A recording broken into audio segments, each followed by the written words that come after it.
विधानसभा speaker Vasudev Devnani समीक्षा करेंगे। विधानसभा के प्रश्नों के लंबित जवाबों की समीक्षा करेंगे। कल दोपहर 3 बजे विधानसभा में बैठक होगी।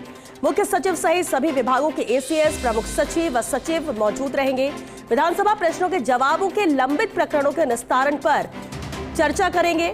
वासुदेव देवनानी विधानसभा को राज्य सरकार के विभागों से प्रश्नों का जवाब प्राप्त नहीं होने से उल्लंघन होता है। विधानसभा की प्रक्रिया और कार्य संचालन नियमों का भी उल्लंघन होता है। तो अहम है जहां विधानसभा स्पीकर वासुदेव देवनानी समीक्षा करेंगे। कल ये बैठक होने जा रही है। विधानसभा में ये बैठक होगी। प्रश्नों के लंबित जवाबों की समीक्षा करेंगे विधानसभा अध्यक्ष वासुदेव देवनानी। कल दोपहर 3 बजे विधानसभा में ये बैठक होगी। पॉलिटिकल एडिटर योगेश शर्मा जी हमारे साथ जुड़ चुके हैं। योगेश जी, बेहद अहम है, कल 3 बजे विधानसभा में बैठक होने जा रही है, विस्तार से जानकारी चाहेंगे।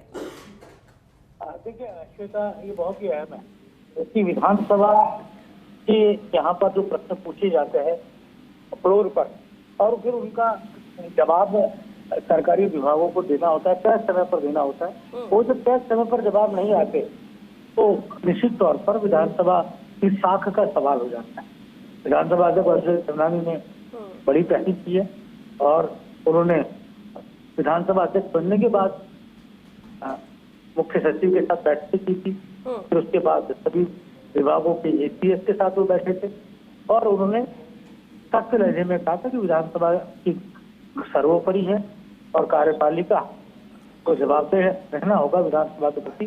और यहाँ जो जवाब पूछे मांगे जाते हैं विधानसभा की ओर से, उनका जवाब तय स्तर पर विधानसभा को प्राप्त होना चाहिए। 2000 के आसपास लंबित सवालों को बीते साल में विधानसभा अध्यक्ष ने सुलझाया है, जवाब दिलवाए हैं विभागों से। बड़ी पहल वासुदेव देवनानी ने की और अब फिर से यहाँ पर कल बैठक लेंगे और विधानसभा सत्र से पहले ये बैठक बेहद है क्योंकि जनवरी में ही सत्र का आगाज हो रहा है। ऐसे में सत्र से पहले ये बैठक बेहद है। विधानसभा अध्यक्ष ने कल बैठक बुलाई है और श्वेता, हम देखते हैं कि पुराने अध्यक्ष थे सीपी जोशी जी, उन्होंने भी इस दिशा में ठोस काम किया था जी।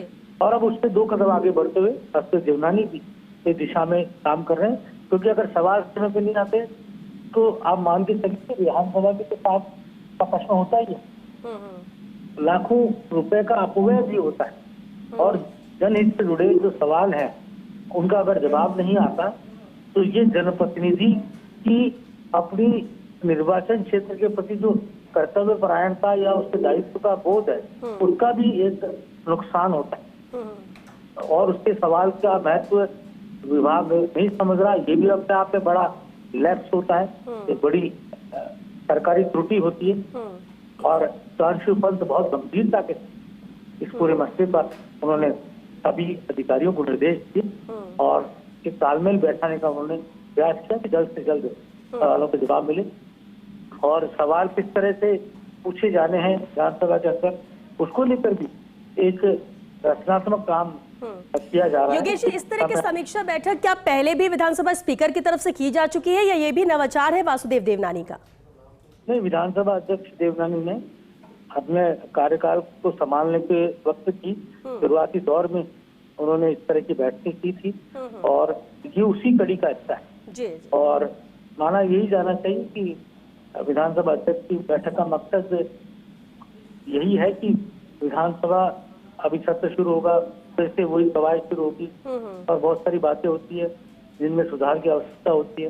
काफी सुधार प्रयास हुए हैं लेकिन मसला वही रहता है कि सवाल विधानसभा की तरफ से पूछे गए हैं, विधानसभा के बाद इसके सवालों के जवाब आने चाहिए, वो निश्चित समय अवधि में आने चाहिए, तभी उस सवाल का महत्व भी रहता है। और कहा जा सकता है कई बार ये होता है प्रगति प्रतिवेदन होते हैं विभागों के, वो तय समय पर टपकर नहीं आते, विधानसभा सबके पास नहीं पहुंचते, विधायकों के पास नहीं पहुंचती उसकी कॉपी और विधानसभा में विधायक के सवाल करते हुए नजर आते हैं कि हमारे पास जवाब नहीं आया, हमारे पास प्रगति प्रतिवेदन ही नहीं पहुंचे उन विभागों के, तब क्या रैंडम सवाल हम विधानसभा के अंदर उठाए। इस तरह से हम इस मामले मुख्यमंत्री भजनलाल शर्मा ने भी गंभीरता दिखाते हुए खुद आगे बढ़कर ब्यूरोक्रेसी को इस मामले में सख्ती के साथ विधानसभा के प्रति जवाबदेह होने को कहा था और मुख्यमंत्री ने खुद आगे चलकर विधानसभा अध्यक्ष बैठ के और उसका एक नतीजा भी है कि एक समन्वय के साथ ही इस तरह की समस्याओं का हल निकाला जा सकता है।